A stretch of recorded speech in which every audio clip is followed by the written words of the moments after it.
This is review publisher Louise Sproule, and welcome back to the Review's Undercover Boss series. We're about to see part 2 of my visit to Garden Path Homemade Soap Company on Pleasant Corners Road, where I spent the day with Terry MacWhirter. In the morning we made soap, we poured it into forms, and we even cut soap into bars, preparing it for wrapping, which we're just about to see. Here's part 2 of our visit to Garden Path Homemade Soap Company.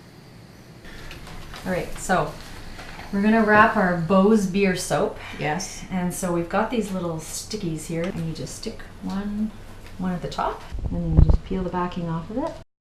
You fold it up. Okay. Nice and tight.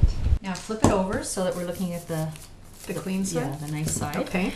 And then we're gonna use, I've given you the label. We're gonna take another one of these stickies here, because we're gonna be adding this little Made with Bose sticker at the bottom. So just slide it up a hair. Mm-hmm. Perfect. There we go. Add it to a file. Okay. This must be great to have your shop so close to your house. Oh, it's wonderful. Now I don't have to bring people into the house. Yeah. This is beautiful.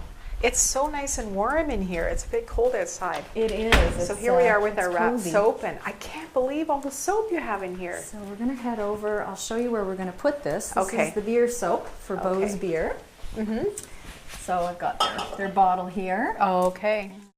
We've just come out here to the shop and we've been talking nonstop all morning, but you were saying you've got a lot of orders to fill. You've got to get ready for the home tour, which is taking place November 2nd. So there's our little tourism promo. That's right. But tell me about some of the products you have here. Like, I've tried these wonderful milk baths, and what's so special about those? The bath tea contains a lot of herbs that come from my garden.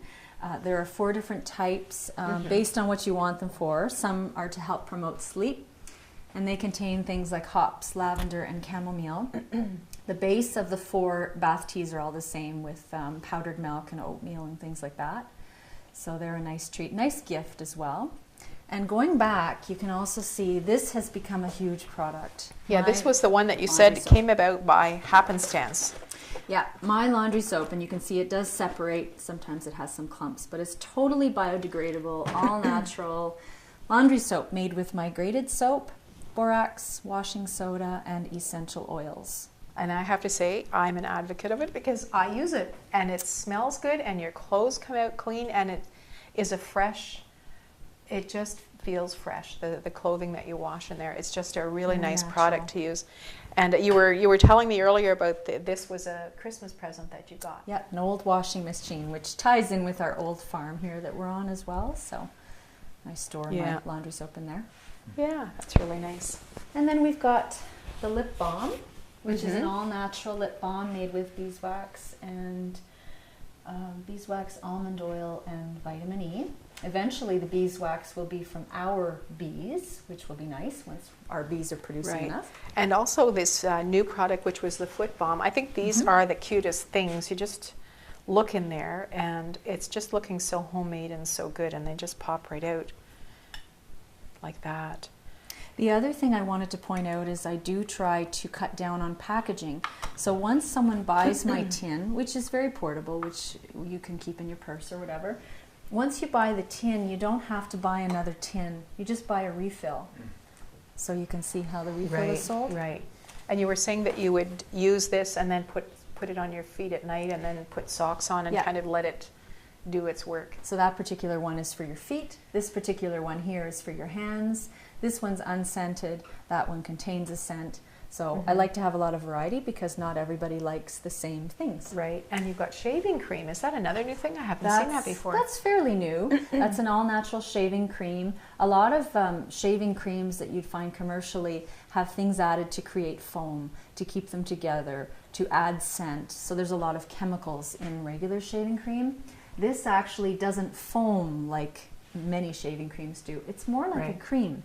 And you need very little. You put it on your skin, you shave, your face is super smooth. And coconut oil will leave your face very smooth, and there's nothing in it. Do you find that people are open to, we're all used to soap and we think that certain things make the bubble bath, and certain things make it has to be frothy or whatever. And if you're maybe scaling back on some of those things, are people open to that, or are they wanting it to be like commercial products? I think people are open to that, and people are becoming more aware and more knowledgeable on that, and that's definitely true. They add things to help preserve. Yes. And I always tell people, if you're buying something with essential oils or with anything natural, you need to use it within a period of time, because natural things are not meant to last forever. They do fade. Right.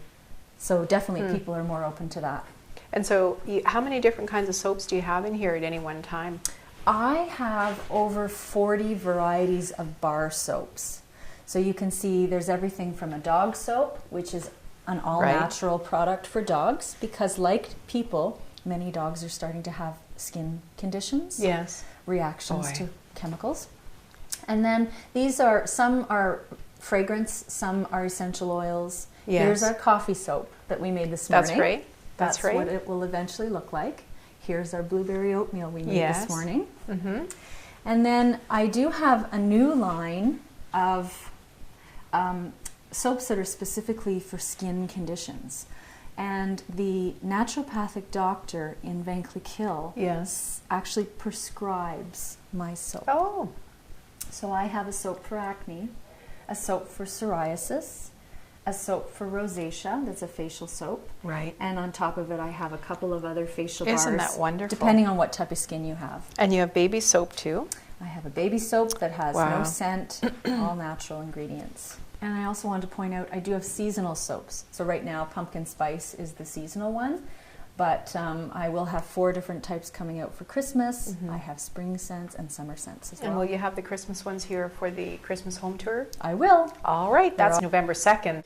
Your home is on the tour, as well as your shop here, which will be open on that day. Very exciting. And so there's the beer soap. You've got vanilla, cucumber, melon. What an assortment. Gifts to go. I also prepare gift baskets for people if they're interested in making a collection of different things to put in the basket. And I saw in the house you were preparing a bunch of wedding favors. Yes. Soap wedding favors, which is such a great idea. I have a little sample one here that was made for a 40th birthday party, actually for my sister. Wow. So I can make the label whatever you would. I can customize it. Those are little scrubbies for washing your body, washing your face. And then we have a book from the local artist, Valerie Redmond. Yes. And then we've got these products here too, including an all-natural bug spray, a soap dish that my husband makes, foaming hand soap, 3 different scents, and that too is refillable. I have a bottle, a recycled water bottle for refilling your foaming hand soap, and then an all-purpose cleaner. Wonderful. Wow, you have really branched out. I can remember your beginnings when it was just pretty straightforward and simple, but the number of things that you're making, the products and the scents. And the other thing I had noticed too were this is just like a little extra thing that you have with these stones with sort of inspirational words painted on them. Positive. And so what are the hours here at your shop? When can people come? Weekends from 10 to 5, I'm open. And then weekdays, currently it's by appointment or chance. So you can either call to confirm that I will be here, or you can take a chance that I'm home. But I will have winter hours, winter days set up, so people can check my website, and they can follow me on Facebook also. Those are 2 ways to kind of keep up to speed with what's going on here. And people can come here as a group if they want to visit the shop or find out more about soap making. You would even do a little demonstration, I'm sure. Definitely. We usually end up in the shop, but we start by doing the tour of the gardens. So maybe now's a good time to go out and I'll show you the gardens. Let's go outside. Okay. So we've got 120 lavender plants. They were just literally this big when we got them this spring. We had to prepare the soil. You see how they're kind of raised? Yes. Because they like to be dry and hot. So we try to keep them a little bit higher. In 3 years they'll be full grown, and then I will be harvesting the lavender. Actually, there's even a couple buds coming on some of these. Yes, I can see that. They're only a year old. 3 years and they'll be full grown, and I'll trim them in the fall. I'll harvest them just as they're starting to bud. And you'll put them in your new drying area because you're going to need one with all this lavender. Yeah, I'll probably sell lavender as well, because I'll have it. Bunches of lavender. That's true. So that's that. And you can see one of the hives, the beehives. There's one there and there's 4 on the other side of the property. We've got 9 different types of apples. This is an interesting thing. You can see that I have lavender amongst the roses. Yes. Bugs hate lavender. Butterflies and bees like it. So having the lavender around the roses helps to repel the bugs. So I don't powder my roses. I don't do anything. Good And idea. It makes a big difference Good to idea. keep the bugs away. There's some chamomile growing there. Yes. So this is my herb garden. I have, I believe, 38 different types of herbs Wow. for different purposes. Like oregano, for example, we eat it. Borage, which are the beautiful little blue flowers. Yes. Have you ever eaten them? Yes. The bees love borage. I have sage. Yes. Sage is something I will use. Lemon balm makes a fantastic tea. It's Yes. also an ingredient in one of my sleep pillows because it is a little bit of a sedative. There's some of my poppies Yes. that I use the seeds. My parsley that Yes. I have used for coloring my soap. Right. My lemongrass, which has been harvested twice and it's still coming back. Wow. So we cut it right off and we hang it to dry. I have some herbs for tea. We spent quite a few minutes in Tara's garden, visiting the pond and her rain barrels and checking out the many other garden areas that she has on her wonderful property. And of course, visitors are welcome there spring, summer, and fall to tour the wonderful grounds. We ended our visit by heading back inside to Tara's shop. I'd like to thank you so much for having me here today and having the review here to do an Undercover Boss.